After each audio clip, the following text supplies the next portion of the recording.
Welcome to The Conversation, a podcast about technology, instructional design, and the learning sciences. This week, our topic is on experts and novices. But before we get started, I'd like to introduce my guest, Brandon Dove. Brandon, can you tell us a bit about yourself? I've been a student / employee / grad student, or I guess community member of Adelphi, I guess for 9 years now. So I went to Adelphi and got a bachelor's degree in music and composition. And during my time there, I was working as a tutor for the learning writing centers. I kind of help the learning writing centers build out persistent online resources, find ways to make things more efficient and serve students in new ways. So the ed tech portion of what I do definitely pertains to, I guess you'd call it informal learning, simply because it's learning that's not in a classroom. But I also relate it a lot to my music, which I do outside of work. Thank you for that. Welcome. And I see you have a lot of questions here, so I was wondering, where do you want to get started? I know that we said we might not necessarily follow script, but there was an introductory. What did you think of the last podcast? This is last semester's podcast, right? Yeah, I pulled a couple of things that I liked from your discussion with Brittany. The chunk that I put in quotes here is no longer refine our skills. That was something I think you and Brittany were talking about in reference to the Rubik's Cube and in the cast reading, which talks about the kid who was working with the Rubik's Cube. I think Brittany was asking, is there a ceiling, or will there be a point in which you just simply can't improve your speed any further? And at what point do you reach that? So I think for me, these last 2 weeks, including last week's stuff, I had been thinking a lot about in this sort of way because I call it neurological determinism. You know, is there a completely free rein for you to just keep learning continuously? You know, at some point, there are these sort of logical ceilings. I think in sports, it's a little easier to define because if your reach can physically only go so far. Something else I wanted to refer to there, you mentioned moving on from a dimension like speed and applying maybe all of your learning to a different area or a different technique. And there's this great Ukrainian boxer named Vasily Lomachenko, and he's well known around the world because his art form is just totally unprecedented. And he is known for having incorporated and continually incorporating tons of non-boxing training into his boxing. So like brain exercises and some of these memory or like fast action response practice and exercises, you know, like flipping cards and all these weird things, as well as things like dance and ballet. And these things have a profound effect on his boxing style, and they even relate to expanding the art form into realms that it hadn't gone before. So this is one giant thing I figured we'd start with. Just to make sure I'm understanding, you're asking, is there a physical or some kind of limit to how much of an expert you can become in any given task or area or physical act, something along those lines? Yeah, or how does one make sense of the desire to just sort of continuously learn and continuously get better in the face of perhaps the fact that there may actually be limitations? Does that mean that there are limitations to our capacity to learn? Because I would hate to think so. It's a little bit more asphyxiating, and perhaps some of the older models of quote unquote brick and mortar schooling that we were talking about last week. Some of our peers were like, yeah, I grew up and I was considered learning disabled. Like there was a cap to it. And some of the UDL reading we're doing, I think, provides a little bit more flexibility and fluidity to the idea that learner variability has a role, but that learning itself is something that you can do. You just have to have a relationship with yourself. But then for me, I question, like, how can I make sense of that in relation to certain, I guess, sections of learning or certain pieces of learning will have these caps and these ceilings, right? It is kind of, I don't know what that word is, humbling maybe, to think of our learning to be limited in some way, that there's a ceiling or some kind of a constraint to the amount that we can learn. Although, are we talking about qualitative differences or quantitative differences? Like, are we talking about amount of stuff? that we learn versus the qualitative stuff, which sounds to me more like what the boxer is doing, which is connecting things that are not connected before, which I find that's a different to just quantitatively.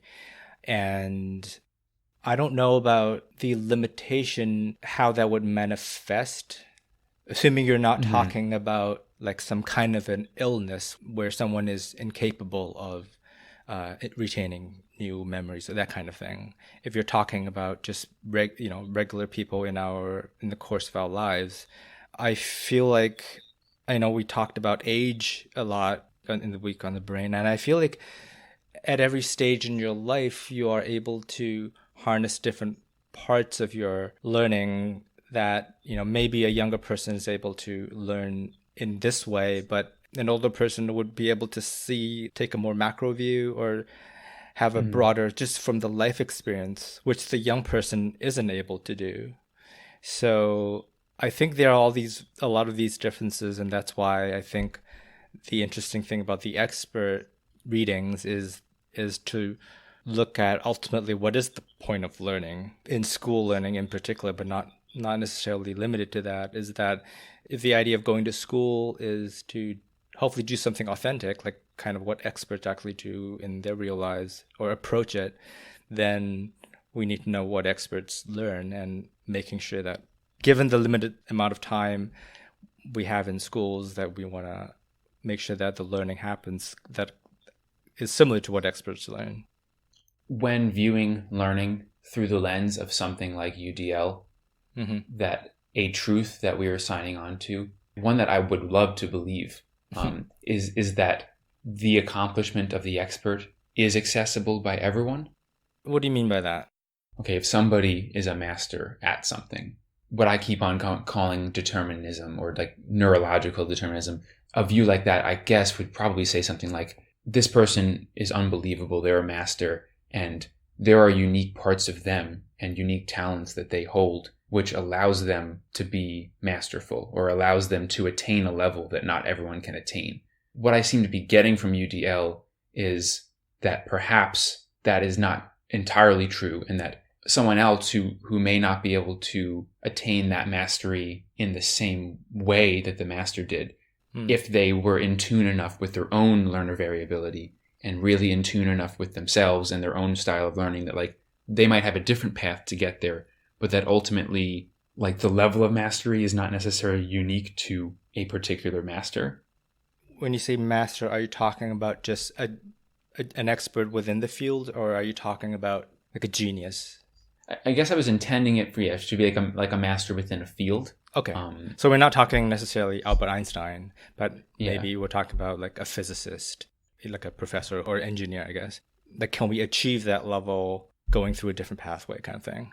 There's the approach to learning, capitalizing on UDL and learner variability and sort of highlighting that. Does that maybe perhaps indicate that mastery in a particular field is something that anyone can access? Or do you think that perhaps there are still pieces of mastery in a field or being an expert in a particular trade that are still unique to a person who just their neurological makeup makes them able to access certain knowledge, say in physics, or able to arrive at some physics conclusion that somebody else simply would just never be able to do? Because I would hate to believe that. I mean, I'd like to think that things are within our grasp, if we put in the effort and we learn in the way that we think we learn best. I think Barbara Oakley, I don't know if it was in the podcast, but certainly in the book that she wrote, she had said that she was really bad at math and she had a linguistics training, but she was really determined. I don't remember the exact train of thought, but basically she forced herself to learn math, and she got a PhD in math or engineering.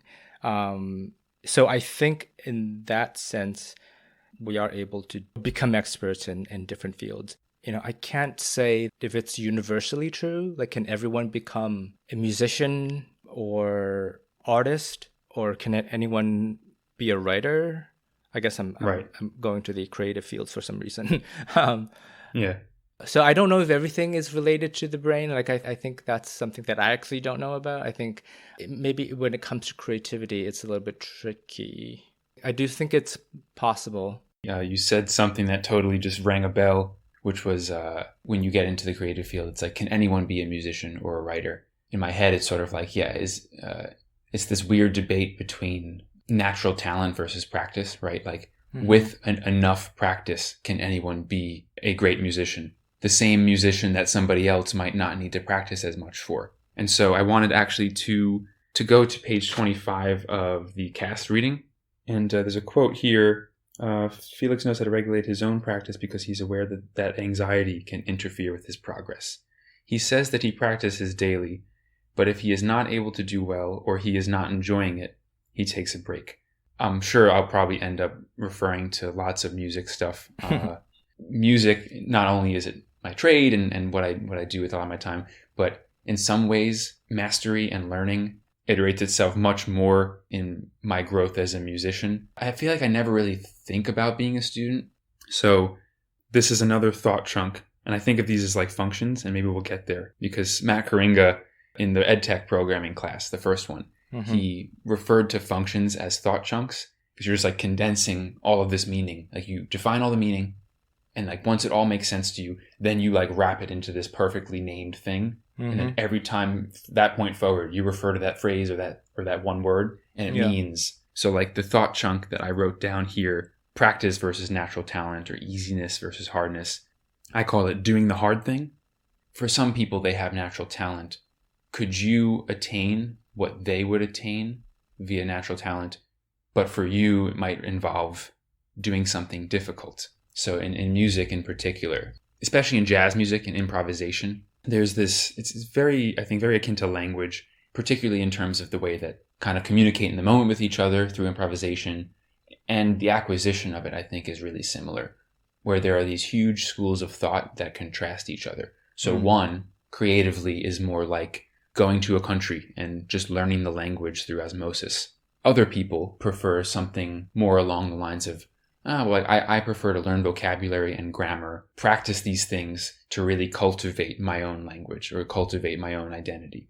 I come across this question a lot when it comes to mastery. So in this quote in the cast, where it's like, he practices daily, but if he's not able to do it well, or he's stressing out and not enjoying it, he stops. And to me, there's this weird line between practice and play. Practice can be defined by anything that involves you playing your music that you're not enjoying. You know, like if you're just enjoying yourself, that means you're playing.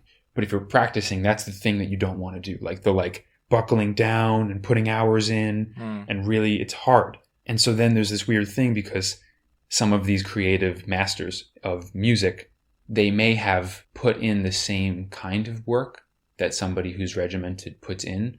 This person says something like, I don't know, I just played guitar and I kept playing it, and people now tell me that I'm good. But all I ever did was just like do what felt good to me a lot. And because it felt good, I wanted to do it all the time. It was fun. And if it wasn't fun, I found a way to make it fun.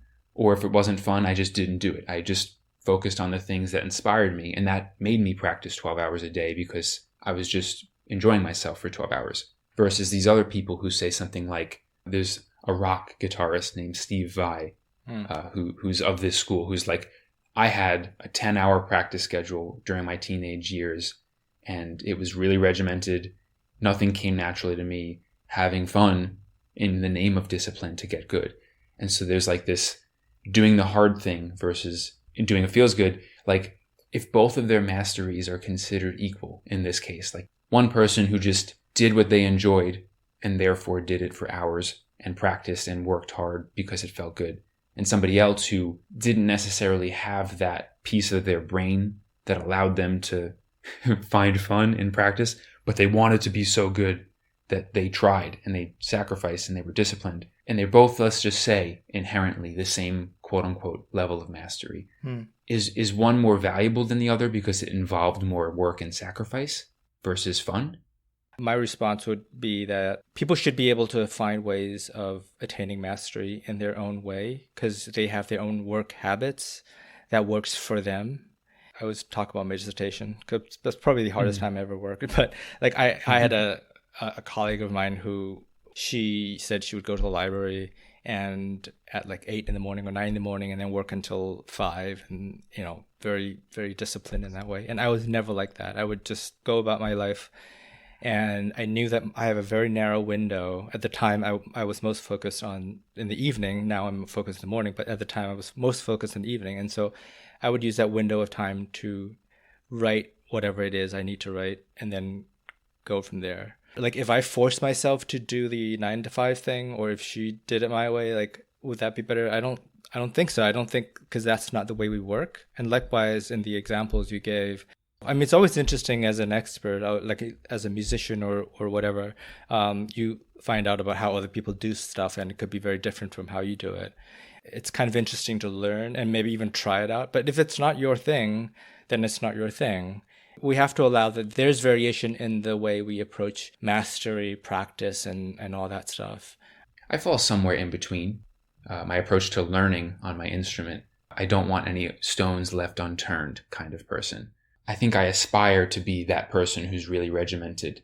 And yet the regiment is so difficult for me because, I don't know, my life is just not regimented. Like a gigging musician and a part-time worker and an online student, just like you're always running around. So they're at such odds, and I feel like I'm always a mess for that reason. But I arrive at progress in some weird way. But then I say to myself, okay, so like this other person I know, if they have something in their head, their neural like terrain, right? The synaptic terrain that was carved out for them, that they carved out, somehow their terrain allows for them to feel at rest or feel like they're having fun or feel themselves when they're just like drilling licks and drilling scales for hours. Aren't they neurologically predisposed to be like better if like playing for hours is what makes you better, and they just happen to have a brain that makes them more inclined to play for hours than my brain does? Does that mean they have a far better chance of being great versus me? Like I need to force myself if that's what I actually want. And I imagine this is difficult to bring this back to like learning in the classroom. Like you want to encourage people to be learners for themselves and understand their learning so that they can really do what feels right and learn in the way that feels right. But there's this weird part of life where sometimes what you want in the long term or in the midterm does not reflect what feels good in the short term. And there's that dissonance where, okay, like I really want to arrive at some goal, learning goal, fitness goal. In order to do so, I need to force myself and do something that feels unnatural in the short term in order to get to that goal, right? And that's like, is this something that experts, when we ask the question, what are the differences between an expert learner and a regular learner? Is it that in addition to being, I guess it fits into motivation, right? Like you're motivated enough to see the big picture enough to be willing to sacrifice feeling, I guess, unnatural, uncomfortable in the short term. Can you give an example?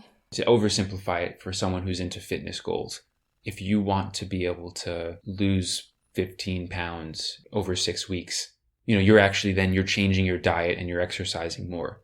You're not enjoying it. You're like, oh, it's so hard to get up early.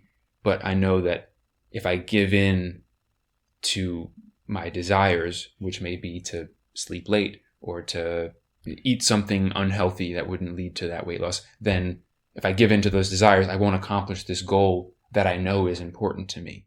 And like, I wonder, do expert learners, like, they don't struggle with that kind of thing? They just sort of say, okay, here's my goal and I do what I need to do to get there. That's it.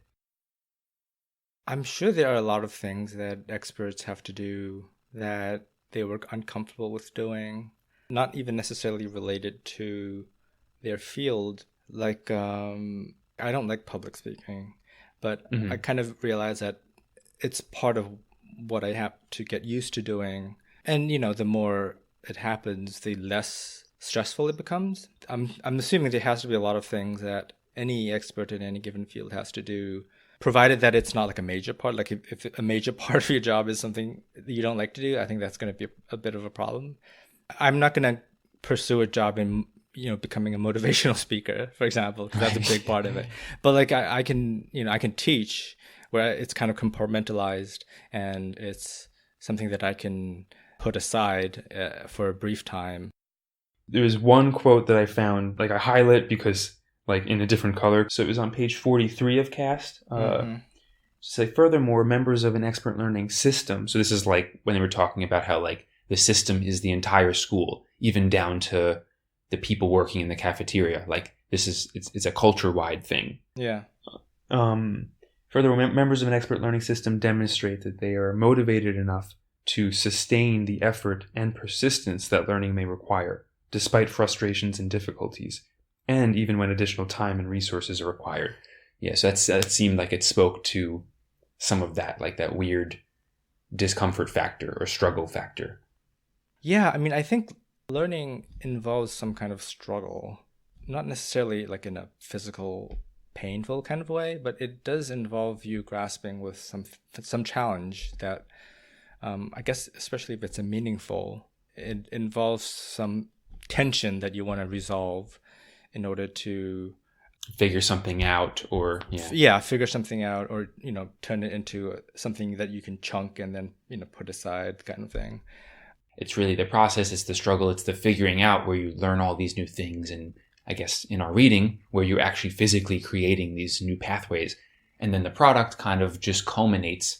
And so then I wonder if what a blockage to many potential great learners is maybe not naturally arriving at a place where they're able to equate struggle with progress. And I guess that relates to even the Bransford reading where they were speaking, I guess, about that, right? About like being okay with struggle, being okay with not knowing everything, and seeing that as a source of opportunity rather than a detriment. And I wonder, like, do some people, maybe what really keeps them from learning is they never arrived at a place on their own where they were able to equate that discomfort of not knowing with, oh, this is progress, this is good, failure teaches me things. And so like that's such a huge important thing to instill, is that these things are part of the process. And some people get discouraged because they're in environments, even learning environments, where you don't want to be wrong. You don't want to raise your hand and be wrong. It seems like a lot of more and more teachers are being told about this idea of a growth mindset. I see them kind of mentioning it. So fixed mindset is the idea that there's a finite amount of things that we are in terms of what we can learn. And for that reason, we are threatened more easily by obstacles, versus growth mindset is that we have a lot more capacity and we can grow. We're not fixed in that sense. How it applies to experts is that experts are always willing to grow their expertise, even though, and I think this is in the Bransford reading, even though when they encounter something they don't understand, they are able to build on what they do know and then develop a working hypothesis, which I thought was a really fascinating thing towards the end, where they contrasted students who had just learned some historical subject and then experts who are historians, but not in that area. Even though the students had more factual information, they weren't able to use it as effectively. Right. I think it was would-be historians, right? So it was even people who were training to be historians, but there was that key difference that I guess, as the study highlights, it sort of pertains to just time, experience, wisdom, expertise, etc. Where it's, I mean, even relates to this sort of adaptive exercise notion, right? Like where this quality of experts allows them to just be so much more flexible and resilient and fluid. These things that we've been reading this whole time, right? Like the way, like it was the first thing we read about learning principles. And then it kind of iterated itself physically within our brain. And now it sort of arrives again where like experts, they organize information in ways that allows them to retrieve it well. They continually make connections between things. And the more connections they make, the easier it is to sort of repurpose, reuse, arrive at places and use their vocabulary or their language in ways that it wasn't originally presented to them. On page 34, you see the chessboard again. Like for me, I look at these boards and they look as confusing to me because I don't play chess. But for a chess player, one of them would make a lot more sense than the other. and that's how you know you're an expert, like, that you can kind of just be able to make sense of things in ways that other people can't. I might have a segue here to the concept of conditionalized knowledge has implications for the design of curriculum instruction and assessment practices that promote effective learning. Textbooks are much more explicit in enunciating the laws of mathematics or of nature than in saying anything about when these laws may be useful. And this is such an important part of instilling that sense of application of tools within students. And so a burning question that I wrote down was, that is certainly key here, and it's very depth involved and not scope involved. Do you think that, simply put, like, school needs to be longer? Because, like, I think that type of learning certainly takes longer. And then just in general, when considering learner variability, individualizing learning in general just takes longer. So then it makes me think, like, should school be longer? Should we be in quote unquote grade school for longer? Do you mean like longer in the school day, or do you mean, what do you mean longer exactly? The first place I would arrive at is just, should we be in school for more years? But I guess, yeah, that's a good point that you bring up, which is, okay, should we be in more hours per day, more days out of the week, more months out of the year, more years out of life, you know? Should everyone get a master's degree, you know, something like that? Right. Yeah. I think the issue is not so much that, you know, they need to be, students need to be in school longer, but more about schools should make better use of the students' time in school.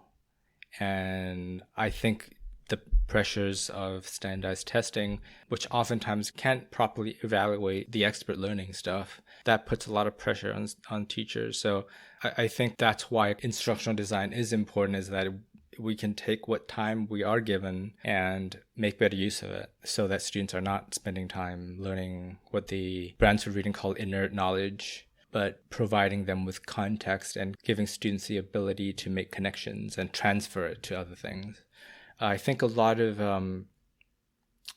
there are curriculum designs that, using something like a spiral curriculum design, which is where you teach something and you keep revisiting the same concept so that you're reinforcing that idea and you're building on it with, you know, greater sophistication, so that students are able to see the connection. And so it's really great when I hear people in this class try to connect things to other classes, because that means the connections are working, like you're getting it, you know, like you get why I have you read this thing here and then read this other thing here. Like, you know, obviously it's a little bit easy for me to control when I'm teaching those classes, but also like when you talk about like programming, right? Everything, hopefully that the classes in this program is coherent and that you see the connections within the courses without adding, you know, credits would be the equivalent of adding hours to a day. Within the same number of credits, you can keep reinforcing the things, the concepts, the ideas, all that stuff, so that they actually mean something to you. And I think that's probably the more important thing, is that you are able to take the stuff you've learned and then apply it broadly versus adding content. And I don't want to necessarily oversimplify it to saying like, you're teaching general learning in an abstracted and generalized way, and then you're passing information through it. Because I think the readings were pretty strong that it's not necessarily there are good general teachers and then there's disciplines that get passed through them like functions, because like I think it's more complex than that as you get into different fields. So not to oversimplify it, but even if you didn't cover all bases in terms of information or chronology of information or concepts, I guess to your point, like going really deep and demonstrating that process of forging connections and being able to interrelate. I think if you walk away with that, then when you go out and you start applying that, I'm sure you probably arrive at the same amount of information that you would have covered in a far more efficient pocket of time anyway.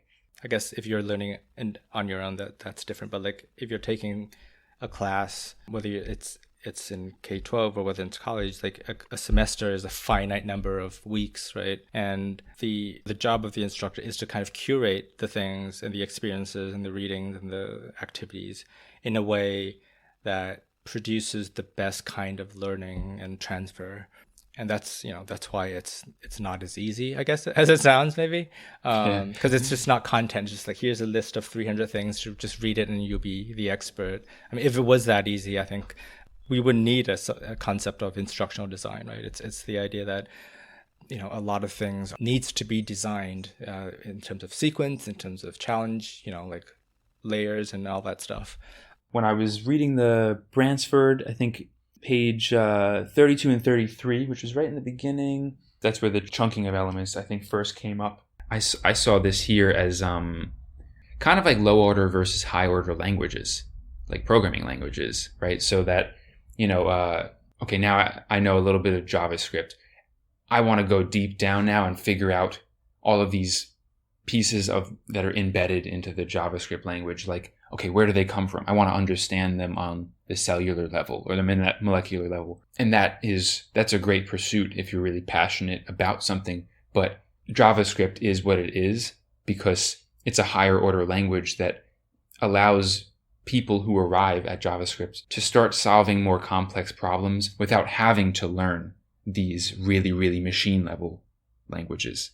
And so or like React, right? Like, people are doing things now on React that just couldn't possibly have been done back in the day before these languages were developed because of CPU usage, right? And also just there's this weird scope thing that goes on where we're using chunks and then folding things into chunks and then building language. To me, it's kind of, again, taxonomic, where you're taking vocabulary information, then building that into concepts, then taking concepts and doing things with them. Then you're arriving at these sort of macro concepts and then pushing those into new situations.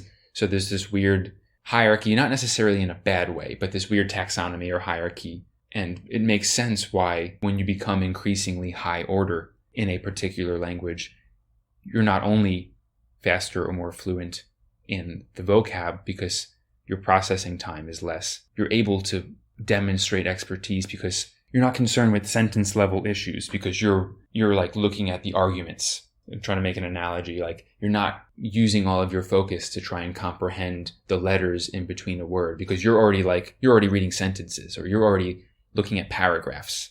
Yeah, that makes sense. That's an interesting analogy. Like, if you were, before the existence of Google Translate, if you were trying to learn a language and you try to translate word for word, you get very nonsensical translations. Yeah. I mean, I guess maybe you can make some inferences, but you don't really understand it. And you're saying that you need to be able to get to a higher level in order to see the patterns, the connections, that kind of thing, right?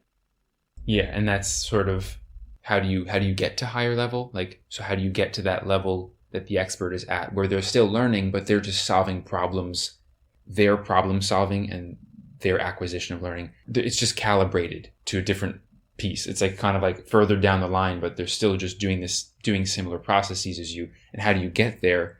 As the reading says, like strengthening those synaptic connections by utilizing the language and utilizing it in multiple ways, or utilizing information in multiple ways to reinforce it. It kind of creates these frameworks that you have to think about less. So then you occupy your mind doing things. I mean, like learning principle 1, right? When we were talking about you need to be able to find not just meeting students where they're at, but really having an understanding of like the frameworks that they're arriving with. It's literally like you're dropped in a city and you have zero preconception of any landmarks or anything, right? So when you like arrive at a piece of information, you walk down like one street. So you're like, okay, I can get to this piece of information, but I only know how to do it from walking down one street, right? Yeah. And then like the more you're learning, the more that you're kind of opening up this map to utilize the conditionalized approach. What you're trying to maybe help instill is you don't even necessarily need to cover tons of areas of this city, but you could just stay in one neighborhood, but just totally keep on going up and down the roads in different ways, right? And then when you want to expand, you expand at a place that's adjacent, right? You don't now start you're downtown Manhattan, you're in Tribeca, and now you're talking about the Bronx. You want to move somewhere that's kind of adjacent so that there's a way you can get there. And then the more you do this, the more you know the neighborhood, the easier it is for you to travel around and find shortcuts. The tour guide, I suppose, can show you lay these all out, but only you know your car or how you walk, right? You need to understand how you travel. And you're like, oh, well, my car, I might not get down this road. It's a little too bumpy. This car is not going to handle it. Might break down. So like, it's good to know this is there, but this other way works really well for me. Yeah, I like that analogy because people will get there in different ways. They might like a scenic route or something. So is the teacher in this scenario the tour guide? Is he or she or they the, as my boss sometimes says, the air traffic control? Something that came up in the reading that you spoke about in the podcast with Brittany. I'm going to quote you. You said it's absolutely okay for a teacher to say, I don't know, as long as you follow up with, I'll get back to you. And there's this notion of vulnerability. That was in the cast reading as well, right? When they were interviewing the teachers, 3 teachers. So from 37 over to 38, exposing their own learning and making it explicit, both in action and in personal reflection, might be one of the most powerful parts of teaching. I think even implicit in that sentence for me is like, I'm interested to know why it even the word expose needs to even be there. Like the language there is totally telling, where it feels so unteacher-like. You're exposing, they're vulnerable. And so like, it seems the culture as it exists so strongly discourages it that it feels like you're showing your cards or that you're exposing yourself as a fake or something. And why don't we share these parts of ourselves, all of us, right? If it's all about process, then why is it vulnerable or exposing to show how we do the trick? Yeah, and that mentality needs to change because no one knows everything. Even experts don't know everything in terms of content. It's more about what they can do with the things they know.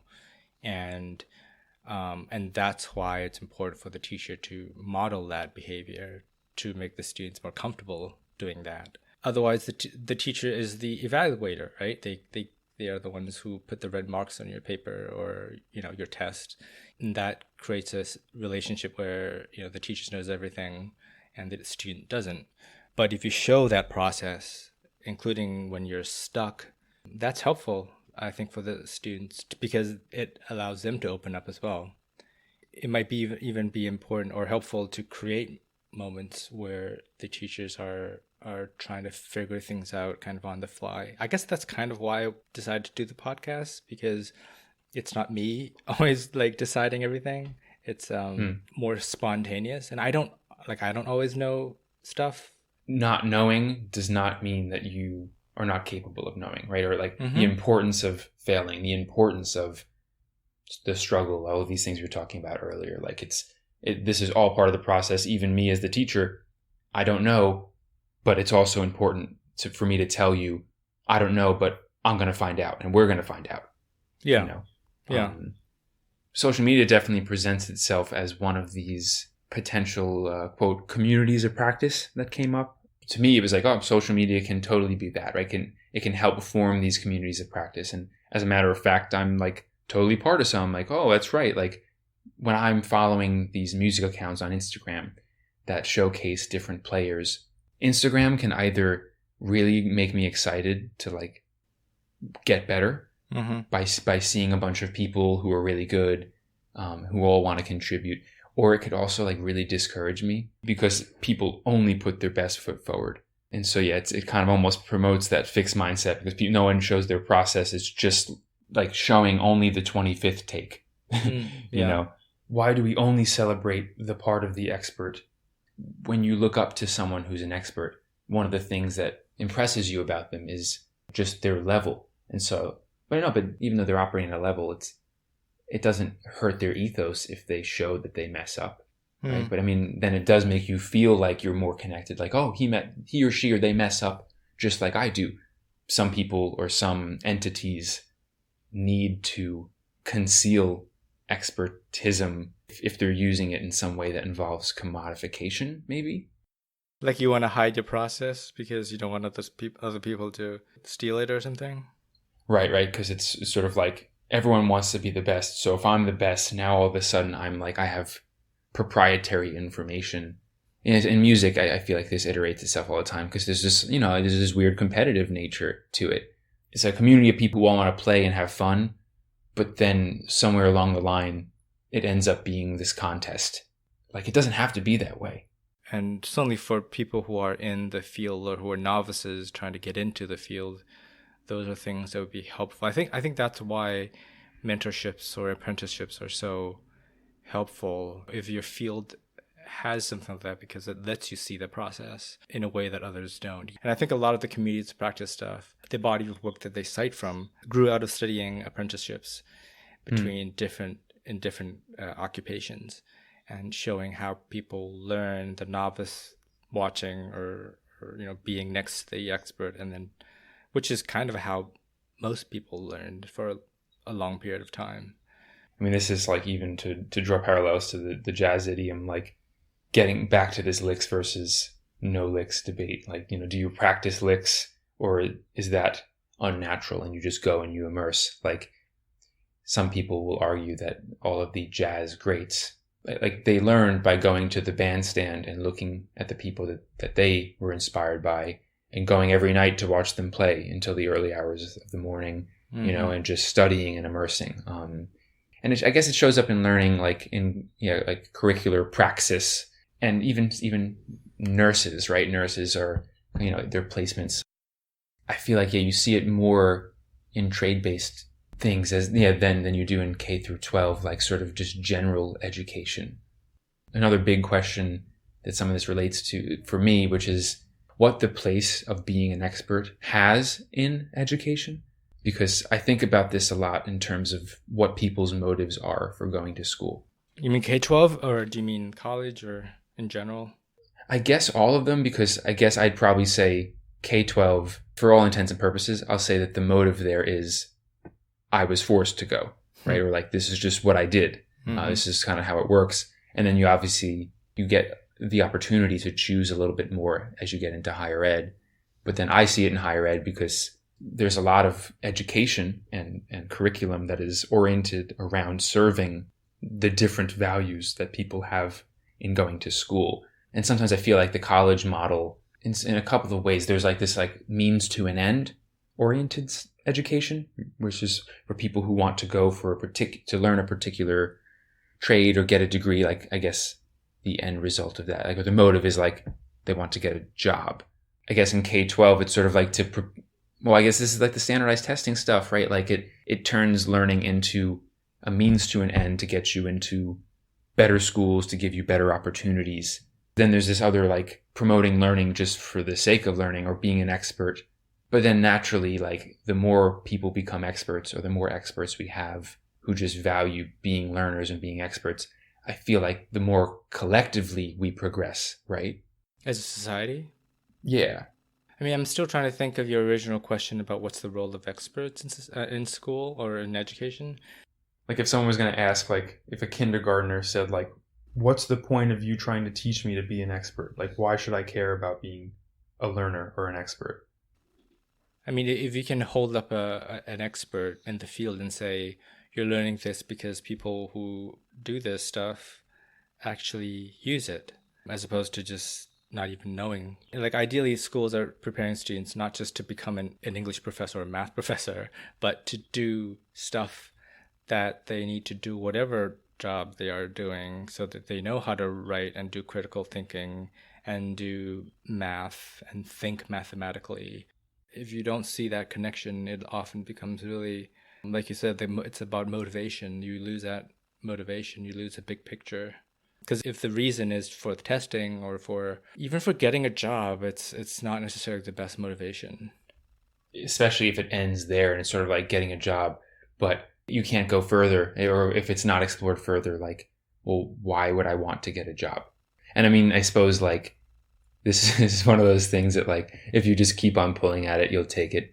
I don't want to say dark, but I keep on trying to think about a kindergartner who keeps on saying why. It's sort of like, well, why should I care about learning? And you're like, oh, well, like, either, like, get a job, or like this to apply to the things that you love. And it's like, well, why do I need to do any of that? And it's like, the most clear-cut answer is like, well, I mean, to survive, but also more than that, like, you know, like to survive, but to flourish, to help to flourish for yourself, right? But it's like, well, why flourish? Why do we need to flourish? Hmm. My older brother is in quantum computation. He is definitely posed with this question pretty often. I mean, he just does what interests him. He sees the culture around tech and I guess the business side of tech a little differently, because he's like, I'm around a lot of my friends who just like, they all get kind of picked up by Google and Apple, and they leave their college dorms and immediately go into like basically a new dorm for 30 and 40-year-olds. And like just they code all day and they kind of just keep feeding this thing. This is an exaggeration of his point of view, but like, you know, to pump out iPhones and to pump out technology and to keep getting better and better. And sometimes he takes a step back and he's just like, why do we need to get better? Or how better is better? I see what you mean. Like, get to a point where life has no purpose because the universe is going to end. That kind of Right, place where, like, yeah, I don't know. Why don't we spend more time just chilling out and doing nothing? Yeah, I don't have a good answer. There's my I don't know. Yeah. I don't know an answer to this question. And I especially don't know how I would tell a kindergartner that. So that's, I had a certain point where I'm like, oh, well, because I said so is going to have to suffice for now. It is worth asking, you know, if you think about like how much time, like you ask someone to stay in school in K-12, that's a big chunk of their lives, right? And not just a big chunk of their lives, but it's an important part of their lives. I mean, I guess every year is important, but I would say maybe that chunk of your life is more important in many ways in terms of like how it defines you as a human being. And so if you are going to have students spend that much time doing something, it better have a good reason, right? Mm-hmm. That's not a unreasonable question to ask. I guess this gets back to like all the way where we started, right? Like the talking about struggle and talking about, you know, doing the hard thing and whatnot. Like now I look back and I'm so grateful. I'm grateful to my parents. I'm grateful to my educators. Like I'm not even grateful for necessarily what I learned or how I learned. I'm just grateful for the fact that somehow I now ended up in a place where I care to learn about things. So like I'm grateful for however it was instilled in me. Like I care about getting better now, and that's like that one single thing changed my life, because like if I didn't care about getting better, life would be a lot harder. But in order to get there myself, you know, I needed to, I guess, do the hard thing, right? I needed to go through school, and I needed to kind of like take a leap of faith, I guess. No, I get it. That makes sense. The only other question that I had on here, that what are the outer limits of UDL? Like, when does it hit a wall? Like, you can't encompass everybody all the time. And at some point, you keep adjusting a Rubik's Cube, it's not a Rubik's Cube anymore. I guess it comes down to knowing when it's appropriate to stop calling it a Rubik's Cube. It's okay if it's not a Rubik's Cube, but, you know, when you have that UDL approach, or that approach of being holistic and trying to provide flexibility for all kinds of learners, it doesn't matter if it's a Rubik's Cube or not that you're presenting to them. What matters is you're presenting to them something that works for them. So if what you're trying to do is get everyone to play Rubik's Cubes, and then you come across a proverbial learner who proverbially doesn't have hands, then you question what the point of the Rubik's Cube is, and you design something for them that helps them arrive at whatever it is that you're trying to help them arrive at via the Rubik's Cube, even if it's not a Rubik's Cube, but it's, to your point, like something else, you know? I recorded my conversation with Ryan, who works at FCPE, the Faculty Center of Professional Excellence, who helps out other professors. And one of the topics we talked about is accessibility. And he raised an interesting point about how when you improve accessibility, you are not improving just for the person who needs it, but for everyone else. Like everyone benefits. And he used the example of physical accessibility for if you think about streets and having a slope so that people with wheelchairs can get on more easily on the sidewalks. But that benefits not only people who are on wheelchairs, but for people who with strollers, with children, with people carrying luggage. We all benefit from that indirectly. So I think that analogy that he provided was a very good way of thinking about accessibility, not just as helping a very small number of people, but actually having a bigger impact on the classroom. Right. I guess, yeah, ultimately, like, once again, it's less about the product than it is about the process, right? We should just be engaging in this thinking. We should be norming ourselves to be oriented towards flexibility and, even to relate this to like closing all of what we're talking about off, that's like probably a great takeaway in terms of the expert thinking and how that applies to UDL is just grab everything you can and just make this a part of your process continually. I think that's a great way of wrapping up this podcast. Yeah, it's I awesome. want to thank you again for coming on the conversation and bringing in your insights as a musician, as an expert in that area.